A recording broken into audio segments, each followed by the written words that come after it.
Everyone, আমি সুস্মিতা। আজকের একটি নতুন ব্লগে তোমাদের সবাইকে অনেক অনেক স্বাগত। আশা করি সবাই খুব ভালো আছো, সুস্থ আছো, আর আমরাও কিন্তু বেশ ভালো আছি। আজ হচ্ছে রবিবার, 26 জানুয়ারি।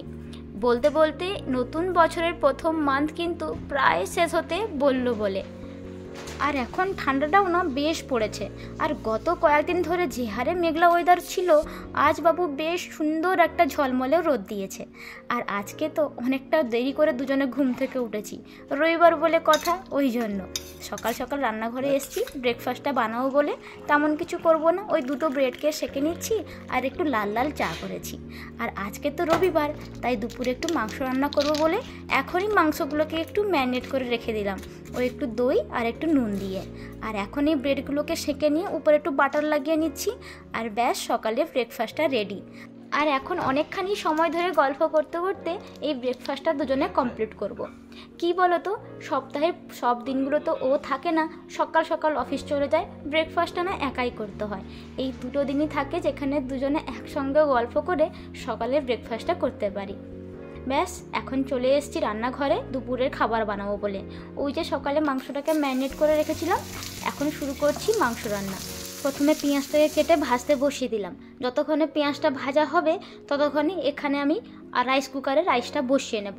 এই কুকারটিতে রাইসটা হতে অনেকখানি সময় লাগে, প্রায় ধরো ওই 40 থেকে 45 মিনিটের মতো। ততক্ষণে ওখানে আমার মাংসটাও কিন্তু হয়ে যাবে।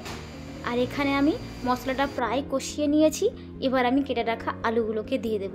মাংসের মধ্যে আলু না থাকলে না ঠিক জমে না, আর আমার আলু খুবই প্রিয়। তোমরা কিন্তু কমেন্ট করে অবশ্যই জানিও যে তোমাদের কাদের কাদের মাংসের আলু কিন্তু খুব প্রিয়। আর বাজার থেকে যে মাংসটা নিয়ে এসেছিলাম না, ওটা অনেকটাই নরম মাংস। তাড়াতাড়ি দিলে না আলুটা সেদ্ধ হতো না, কিন্তু মাংসটাও হয়ে যেত। ওই জন্য আগে থেকে আলুটাকে দিয়ে দিয়েছি। এই মাংসটা কি মাংস বলো তো, ওই যে চামড়া ওই মাংস থাকে না, ওইগুলোই। আর কত সুন্দর হয়ে মাংসটা কষা হয়ে গেছে। এবার খাওয়ার পালা। তাড়াতাড়ি যাই, স্নানটা করে আসি, না হলে দেরি হয়ে যাবে। এখন প্লেটে সুন্দর করে এক বাটি মাংস, ভাত আর বাঁধাকপির পকোড়া নিয়ে বসে গেছি খেতে। আর এখন এই যে তারক মেহতা কা উল্টা চশমা দেখতে দেখতে এখন ভাতটা খাবো। এই শোটা না আমার খুব ভালো লাগে। তোমরা কিন্তু কমেন্টে জানে তোমাদের কাদের কাদের পছন্দ। তো এখন দুজন একসঙ্গে খাওয়া দাওয়া করে বেরিয়ে পড়েছি ঘুরতে যাব বলে। তার আগে একটা কাজ করতে হবে, তো চলে এসেছি 7-Eleven-এ।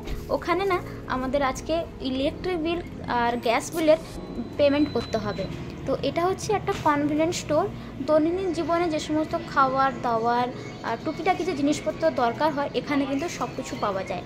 আর সবসময় ও এসে এই পেমেন্টগুলো করে, বাট আমি ভাবলাম আজকে এই কাজটা আমি করব।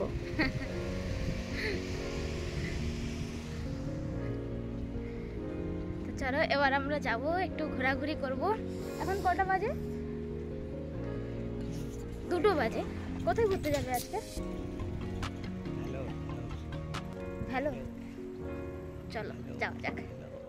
আজকে দেখেছো কত সুন্দর একটা ঝলমলে রোদ দিয়েছে, যদিও বা বলার অপেক্ষা রাখে না। আর আজকে বাতাসের গতিবেগটাও অনেকটাই কম, ওই জন্য বেশ ভালো লাগছে। আর চলো সামনের দিকে, চলো তোমাদেরকে না একটা জিনিস দেখাবো।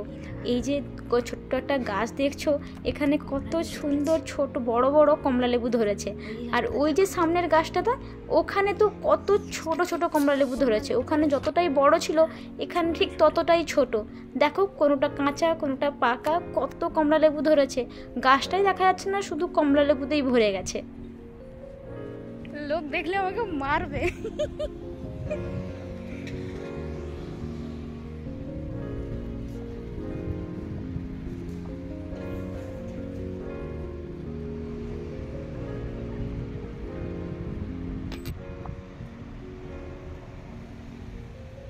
তো এখন আমি পৌঁছে গেছি আমার গন্তব্যস্থলে। চলো ভেতরে যাওয়া যাক। এটা হচ্ছে একটা সুপার মার্কেট, যেখানে অনেক ছোট ছোট ভেতরে স্টোর রয়েছে, এই যে গ্রসারি স্টোর, ফার্মার স্টোর। তো আমরা এসেছিলাম দাইশোতে। এখানে এত সুন্দর একটা স্টোর, যেখানে অনেক সুন্দর সুন্দর কম দামে জিনিসপত্র পাওয়া যায়। ঘর গোছানোর, কিচেনের জন্যে, আর্ট অ্যান্ড ক্রাফট, সমস্ত কিছুর জন্য যাবতীয় জিনিস খুব ভালো কোয়ালিটিতে পাওয়া যায়। আর সামনে ভ্যালেন্টাইন্স ডে আসছে, দেখো কত সুন্দর সুন্দর এই ফুলগুলো, বেশ ভালো লাগছে। আমি কিন্তু এই ফুলগুলো কটি নিয়েওছি।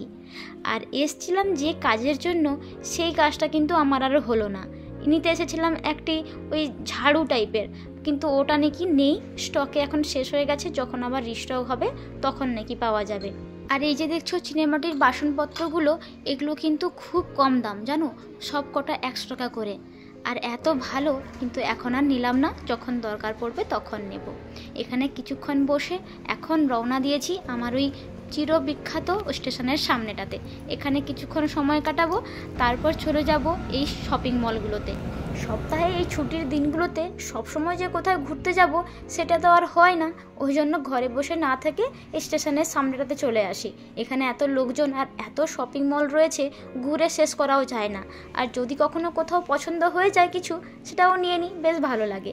আর সামনে যেহেতু ভ্যালেন্টাইন্স ডে আসছে, এখানে এত সুন্দর সুন্দর জিনিস উঠেছে, home decor, art and craft, এত সুন্দর বলা বাহুল্য বটে। তবে এই যে জিনিসগুলো দেখাচ্ছিলাম, এগুলো কিসের বলো তো? তোমরা যদি জেনে থাকো তাহলে জানিও কিন্তু। আর এটা হচ্ছে টিউলিপের একটা সুন্দর ক্যান্ডেল হোল্ডার, কি ভালো তাই না? এই দেখো ঘুরতে ঘুরতে কি সুন্দর একটা খেলনা পেয়েছি, ড্যান্সিং টয়, কি সুন্দর তাই না? এখানে পাশাপাশি এত সুন্দর সুন্দর সব রয়েছে, চলো ওদিকটাতে যাই।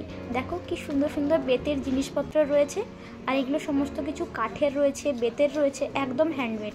এত সুন্দর সুন্দর, দেখে খুব ভালো লাগছে। তবে দামটাও না অনেকটাই বেশি, হ্যান্ডমেড তো সেই জন্য মনে হয় এই এত দাম। আজ আমি এত হাঁটাহাঁটি করেছি, ওই 2টো থেকে কন্টিনিউয়াসলি হেঁটেই চলেছি। তাই এত ঠান্ডার মধ্যেও আমি আজকে আইসক্রিম কিনতে চলে এসেছি। জাপানে এসে প্রথমবার আইসক্রিম খাচ্ছি, কি জানি এর টেস্ট কেমন হবে, তবে সত্যি বলছি অসাধারণ টেস্ট ছিল। তো আজকের ব্লগটা আমি এখানেই শেষ করছি। যদি তোমাদের ভালো লাগে তাহলে অবশ্যই একটা লাইক করো, কমেন্ট করে জানিও, আর সাবস্ক্রাইব করে পাশে থেকো।